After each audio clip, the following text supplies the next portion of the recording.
Je me suis sentie happée en fait par le truc. Je me suis dit mais en fait ouais c'est nous comme on fait ça avec nos petites mains, nos petits outils et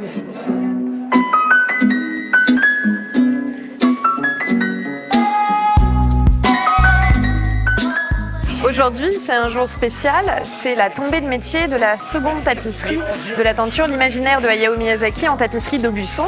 Elle s'appelle le banquet du sans-visage et elle a été tissée à la manufacture Robert Faure.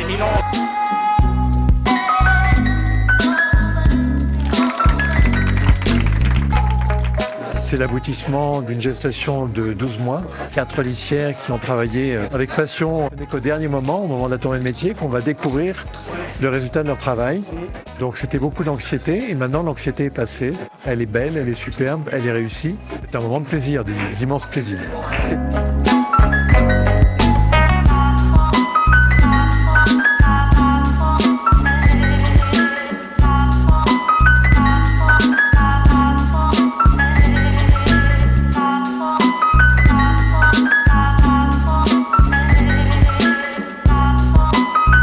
beaucoup d'émotions. Là, bon, on va pouvoir encore venir la voir de temps en temps, mais quand elle sera en voyage, je pense qu'elle va nous manquer. J'ai rarement vu autant de monde dans l'amphithéâtre, au point que l'amphithéâtre débordait. Et je pense que c'est le pari qui est gagné ici à Aubusson finalement, de se dire que rien n'a jamais été écrit, rien n'est jamais fini, et que tout est un éternel recommencement, surtout dans l'art et la culture.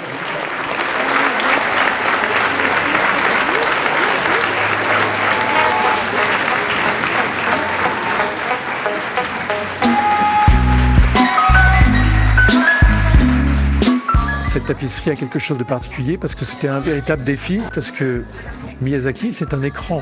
Comme on sait que la laine assourdit la couleur, elles ont été obligées de faire tout un exercice pour donner l'éclat de ce que serait une image à l'écran.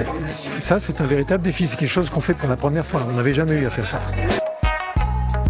Il fallait que dans ces tapisseries, on retrouve la lumière des films. Parce que si on ne retrouve pas cette lumière, on sera passé à côté en fait, de l'univers d'Hayao Miyazaki. Et puis voilà, quand vous vous approcherez tout à l'heure, vous pourrez vous rendre compte qu'il y a des différences de texture. Là, par exemple, le poisson, il a à la fois un tissage simple, un fil sur un, et aussi un tissage doux, petit.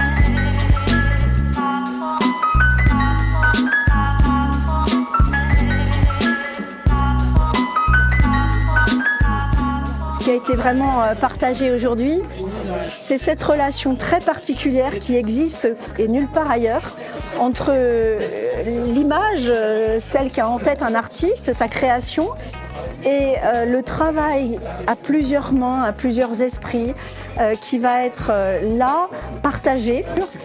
Tout cela sans que finalement ni l'artiste ni chacun des intervenants ne sache vraiment quel sera l'aboutissement.